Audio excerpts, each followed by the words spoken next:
मैंने आपको खबर दें, मखसूस नशस्तों के केस में सुन्नी इत्तेहाद काउंसिल के वकील ने पेशावर हाई कोर्ट में दलाइल दिए हैं कि आइन में कहीं नहीं लिखा कि लिस्ट कब देनी है। ये कहीं नहीं लिखा कि आप लिस्ट दोबारा नहीं दे सकते।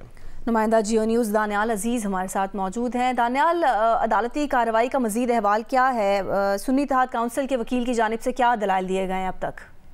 देखिए जी, इस वक्त तमाम दलाइल जो है वो मुकम्मल हो गए। जितने भी फरीक़ैन और गुज़ार हैं उन्होंने दलाइल मुकम्मल कर लिया। अदालत ने फैसला महफूज किया। फिर अदालत ने यह भी बताया कि 1 बजे आज फैसला सुनाया जाएगा।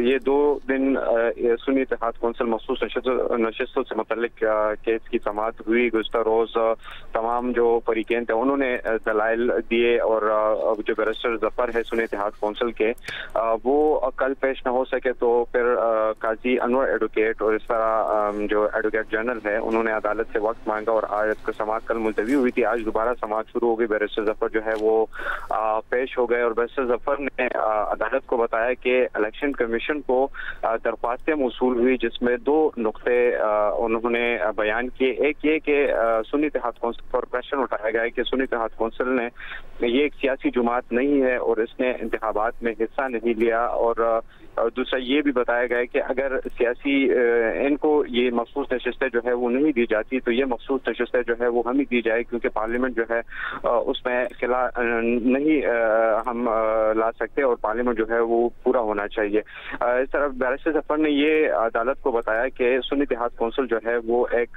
सियासी जमात है, वो एक रजिस्टर्ड जमात है और उसके पास सिंबल भी है। अदालत ने बैरिस्टर जफर से सवाल किया कि क्या आपने जो आजाद उम्मीदवारान थे वो सुन्नी इत्तेहाद कौंसिल में शामिल होकर आपने पीटीआई का केस या मखसूस नशस्तों का केस जो है वो मजीद कमजोर नहीं कर दिया, क्योंकि आपको पीटीआई में शामिल होना चाहिए था।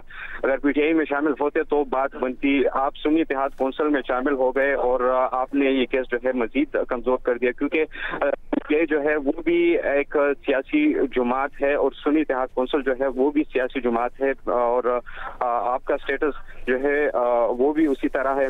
तो बैरिस्टर जफर ने कहा कि जो पीटीआई है उसका चेयरमैन नहीं, और दूसरा ये कि हमसे सिंबल लिया गया है, उस वजह से जो हमारे जितने भी आजाद उम्मीदवारान थे वो सुन्नी इत्तेहाद कौंसिल में शामिल हो गए। अदालत ने उस पर क्वेश्चन किया कि आपके पास इंट्रा पार्टी इंतखाबात के लिए वक्त था, आपने इंट्रा पार्टी इंतखाबात कर लेते। उन्होंने कहा कि हमने दोबारा इंट्रा पार्टी इलेक्शन किया है, लेकिन इलेक्शन कमीशन अपडेट करने के लिए